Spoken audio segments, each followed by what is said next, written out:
Desde bien más techo, empecé a trabajar en el gasto movimiento de mi barrio, sabiendo que las consecuencias podían ser muy duras: detenciones, torturas y cárcel. En el año 2008 empezaron a detener a muchos jóvenes en Iruña. Casi semanalmente había una redada, y después de todas estas detenciones, relatos de torturas sufridas, salió a la luz una lista negra con más de 40 nombres de jóvenes navarras.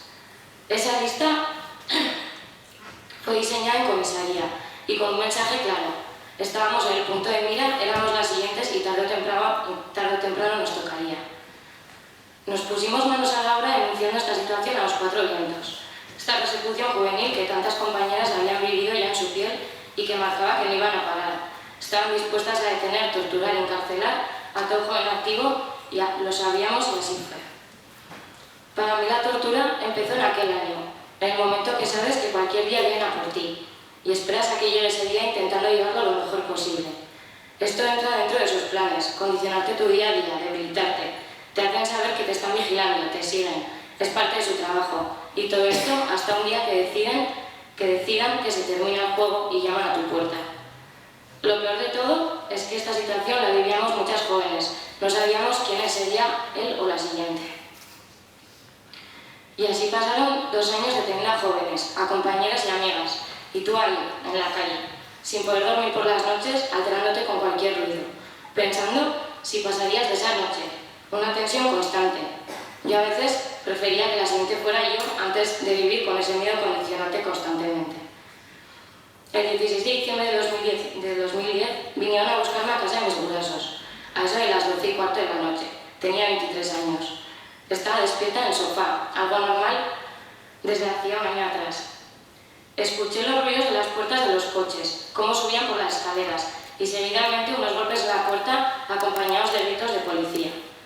En ese momento mi cuerpo empezó a temblar, y no dejó de temblar pasados 5 días. Cuando tengo que contar esta vivencia, aún tiembla. Es parte del relato ya. No fui capaz ni de abrir la puerta. Me dirigí a despertar a mi amacho para avisarle que ya estaban aquí y que por favor abriera ya la puerta. Ahí empezó la incomunicación que duraría 5 días. Yo intentaba controlar la situación, pero no podía. Por mucho que intentaba tranquilizarme a mí misma, por mucho que me decía para mis adentros que estuviera tranquila, que ya sabía que seguramente esto iba a pasar, que estaba preparada para pasar por eso, la realidad era otra. Estaba cagada de miedo, y en mi cabeza ganaba el miedo a lo que iba a pasar durante 5 días. Miedo a estar sola en sus manos, miedo a no saber qué te van a hacer y miedo a no ser capaz de aguantarlo. Sabía que como mucho serían 5 días, pero en ese momento el final de esos días me quedaba muy lejos. Solo podía pensar que estaba sola y que no quería estar ahí. Luego pensaba que lo único que tenía que hacer era aguantar y tranquilizarme. Que más lento, más rápido, pero eso se terminaría. Pero el miedo me superó. Tenía un descontrol sobre mí.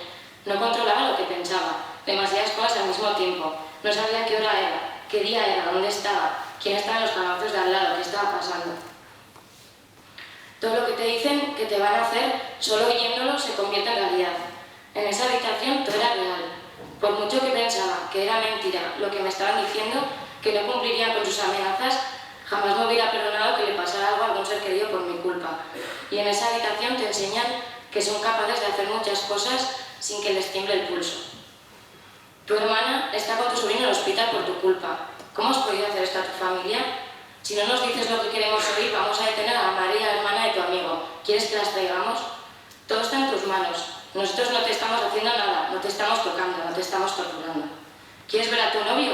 Igual está al otro lado de la puerta. Si no nos dices lo que queremos, todo va a ir a peor. Aprovecha que estás con nosotros, que si no, empeorará la situación y no podemos ayudarte. Tienes un club de fans esperándote, piénsatelo bien. ¿Qué te han contado tus amigas? ¿Que les hemos torturado? Eso es mentira. Cuéntanos qué te han dicho, qué les hicimos. Las preguntas y las respuestas están preparadas. Después de declarar, todo cambiará.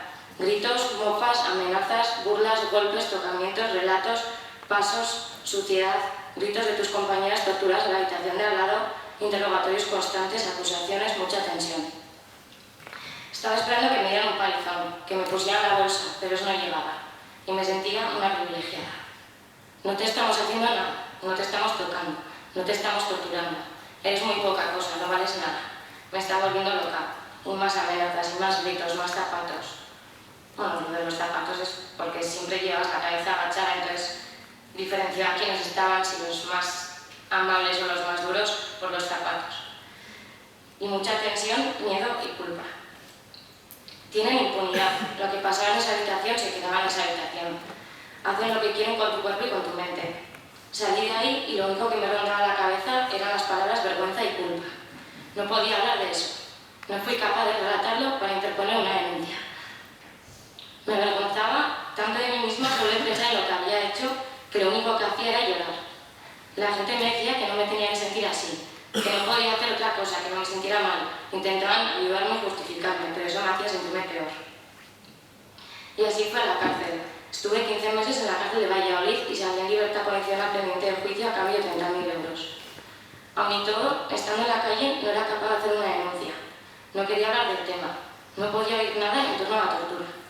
Automáticamente, la culpa y la vergüenza eran mis únicos pensamientos. Y además, todo esto era visible en mi comportamiento. Ya no era como antes. Ya no estaba a gusto en casa. No tenía paciencia para nada. Me costaba mucho concentrarme.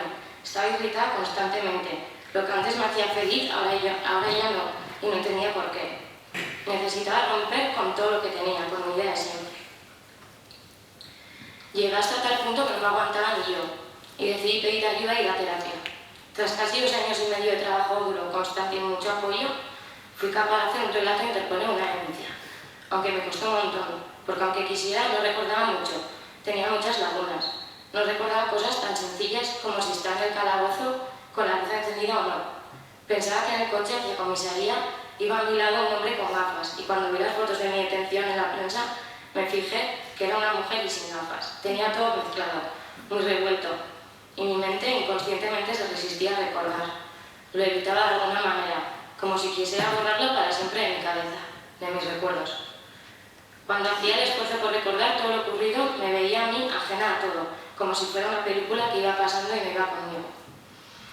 Pero lo hice, fui capaz de dejar de estar en sus manos. También fui capaz de reconocer a uno de mis torturadores en el juicio, que era algo que me daba pánico. No reconocerlo, a pesar que durante esos 5 días que estuvo conmigo, solo le pude ver los ojos. Y bueno, poco a poco esa herida, esa habitación, la vergüenza y la culpa se fueron quedando atrás. Es que ricasco.